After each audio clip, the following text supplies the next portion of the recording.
ज्ञानोबराय आई आहे, ज्ञानोबराय बाप आहे. मायबाप या शब्दाचा थोडा स्वतंत्र विचार आहे. समास कसा करायचा याचाही विचार आहे, आता बोलत नाही.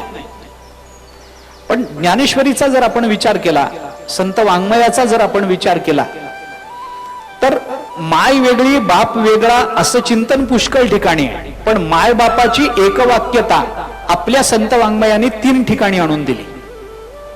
एक वेद, 2 परमात्मा आणि 3 संत.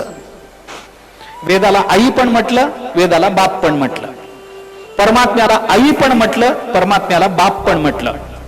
ज्ञानोबरायांना आई पण म्हटलं, ज्ञानोबरायांना बाप पण म्हटलं. तुम्ही संत मायबाप कृपावंत.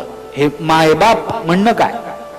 संतांच्या संबंधामध्ये वेद आपली आई आहे. अहितापासून काढिती, हित देवोनी वाढविती, नाही श्रुती परवती, माऊली जगा. माऊली म्हटलं, आई म्हटलं वेदाला, वेदाला बाप म्हटलं. 16व्या अध्यायात शेवटी, जो जगी समान सकृप, हिताहित दाविता दीप, जेणे अमान्य केला बाप वेद जेणे. वेदाला बाप म्हटलंय. 16वा अध्याय ज्ञानोबराय बोलतात.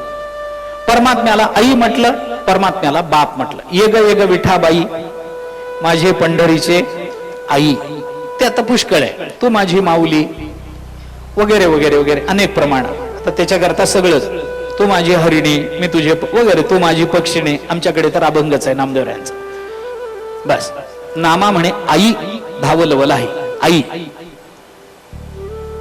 परमात्म्याला आई म्हटलं. परमात्मा बाप आहे. पितामहस्य जगतो, माता धाता पितामहा. बघा सगळा श्लोक. या कारणे मी पिता, महद ब्रह्म ही माता, अपत्य पंडू सुता जगडंबर. या कारणे मी पिता. परब्रह्माला बाप म्हटलं. ज्ञानोबरायांना आई म्हटलं, ज्ञानोबरायांना बाप म्हटलं.